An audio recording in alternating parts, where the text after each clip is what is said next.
All right, guys, this is Emmett Stoneworth again, the Alpha Builder.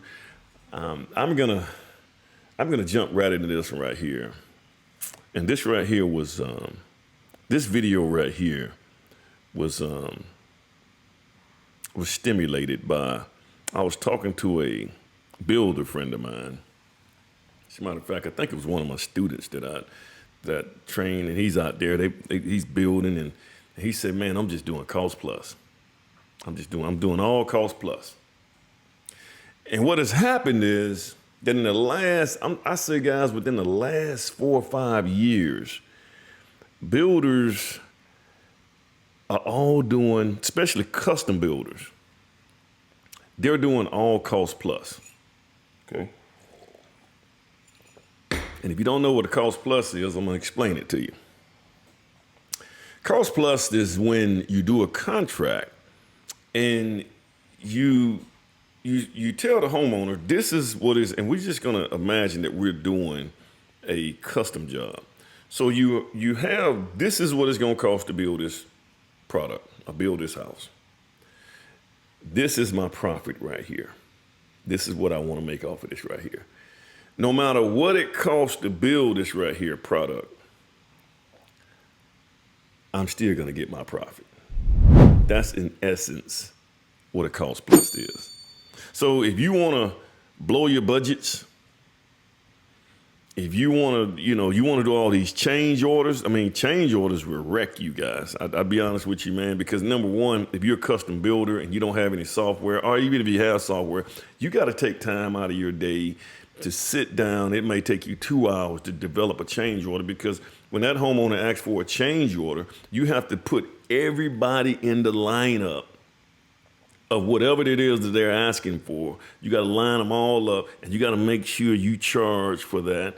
And you got to put a little bit on top of it, because you don't know what kind of problems you're going to run into. And it's going to take more time.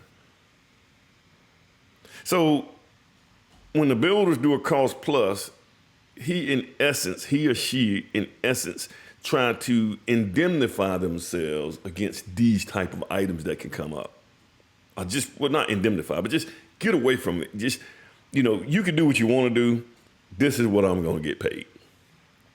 You're not going to take that away from me. At the end of the day, I'm going to see what it's going to cost, and I'm going to get my part, my profit anyways. Now, some builders can do what you call a cost plus a percentage, which is probably fair.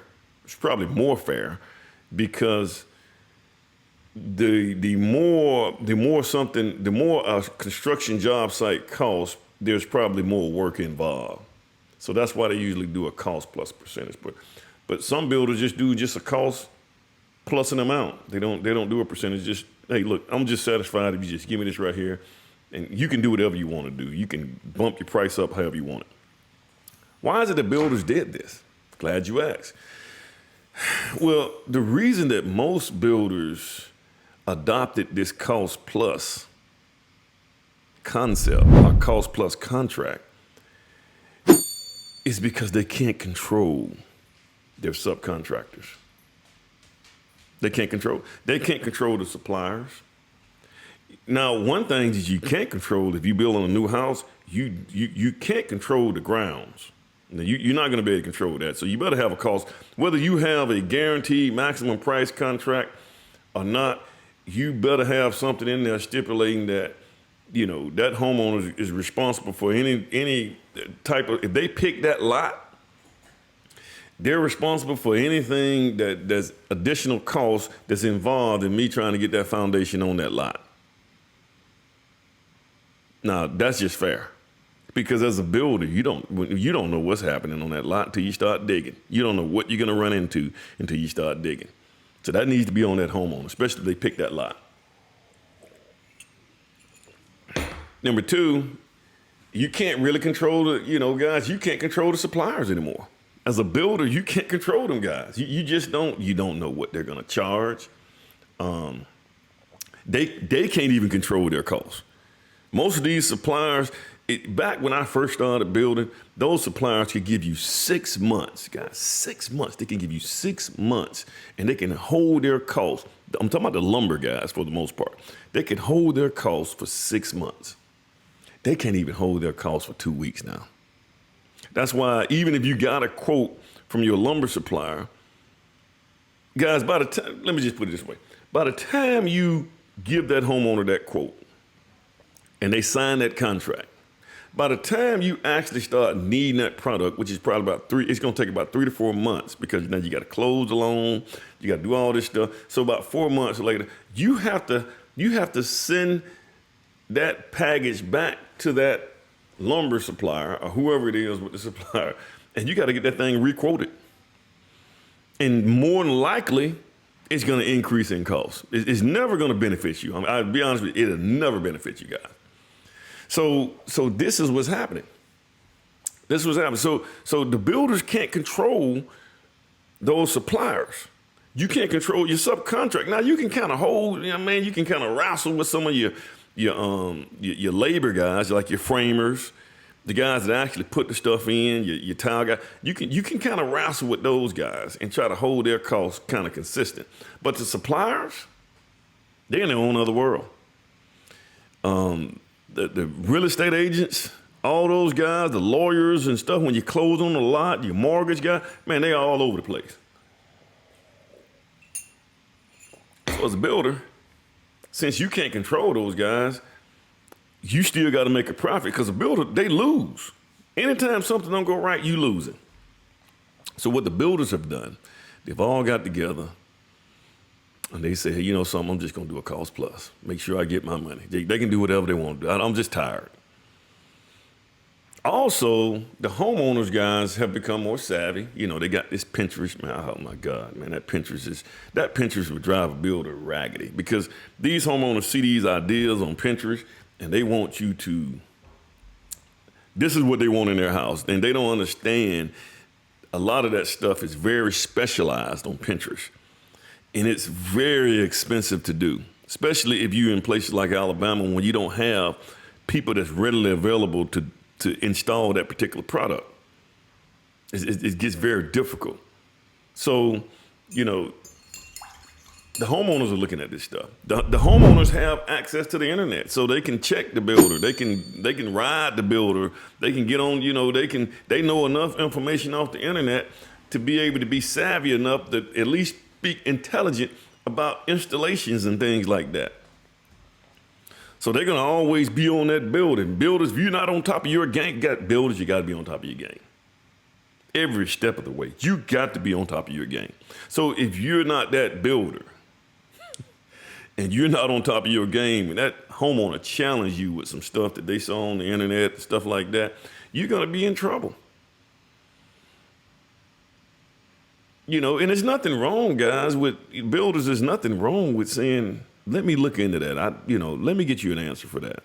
And then you go get on the internet and research. And then you take your building experience, put it with that research that you saw on the internet, and put it together and package that, and then produce that answer to the homeowner. You don't have to be honest with you, builders, sometimes it's good to just be quiet. Because every time you talk, and I'm going to tell you, man, these homeowners have selective memory. They remember what they want to remember. If you kind of sound like, if you said, if the homeowner said, I think it'd be a good idea that this house has a fence in the back. And if you respond, you're absolutely right. You know what you just told? You just told them you're going to put a fence in the back of their house. This is what the homeowners hear. They don't care about the contract. And that's why even in the contract, guys, you need to have some good specifications in your contract to specify everything that you're going to do in that house. And I know you can't get it all because there's over 300,000 parts, but you need to get the main things on your specification list. This is how I'm going to do things. And at least have a model. Like my house, my own personal house is my model. So, I bring the customer to my house first. But guys, what a lot of builders have done, they think that if they do a cost plus contract, that can save them from Oh boy, I knew they was gonna come in here and start talking, and it's gonna mess up the video. The builders think that if they do a cost plus contract, that can save them from accountability at getting those costs right. And guys, I'm here to tell you, it won't. You can't sit here and do a cost plus contract and then you get everything wrong. So every line item. So if you got 20, 30 line items on this house, foundation being this, the framing package this, and you go all the way down, all the way to the completion of the house, you got to get them things right. You can't get, I can see if you got 20 items that you got to meet budget. Now, your main ones, you better kind of have them. You better have like your foundation and your framing. You better be on point on those two. You better be on point on those two. But the other ones, you need to be there. The other ones, if you got 20 other line items, and you might have missed. It depends on how much you miss them on. If you miss maybe 3 of the 20 and you didn't go over, I don't know, $6,000, then that's fair. I think that's fair. But if you get that homeowner some line items and you say, hey, this is where it needs to be, this is what I quoted, this is what I anticipated, these costs are gonna be, and you mess every last one of those line items up, well then that homeowner should be looking at you and saying, look, man, you're supposed to be the expert at this. How are you getting all these right here wrong? I expect you as the builder to get these numbers right. And you can't just, and here's another thing, a lot of builders like to try to get their quote down really, really low. And then when you actually start going through the process of building, everything rise. You may want to put some on top of, even when you do the quote, man, you might want to put some fluff in there. Say, hey, look, guys, I'm going to put this contingency over here just in case. And I actually honestly think that homeowners today, man, if you don't have between 5 to 10%, I'll just say 10%, man. If you don't have 10% that you can just have in the bank, that you don't have to touch, that you might have to use for the construction, I don't think you need to be doing a custom job. I just don't think so.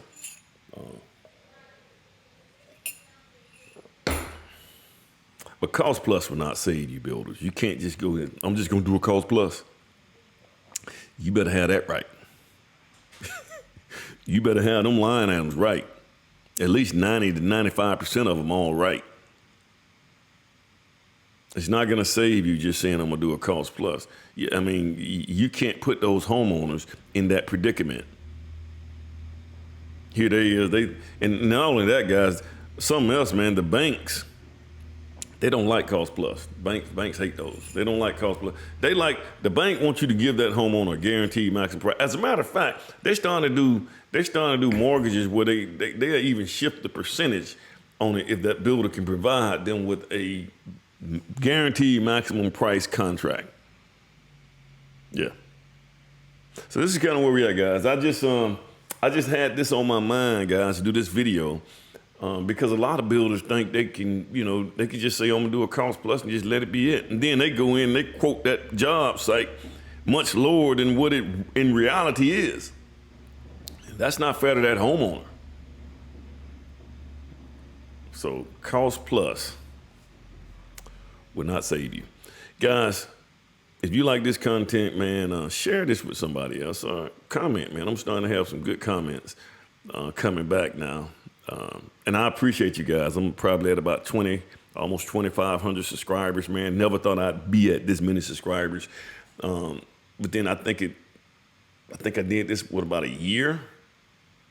I was intentional on YouTube. And to have this growth that I've had on YouTube has been great. I appreciate you guys for joining the channel. Well, not joining, but subscribing to the channel. And you can join. I have a members channel too. If you guys are really deep in the building, you really want to build some things, this will help you kind of walk through the whole process. Guys, once again, like, share, subscribe. Thanks. You guys have a good one.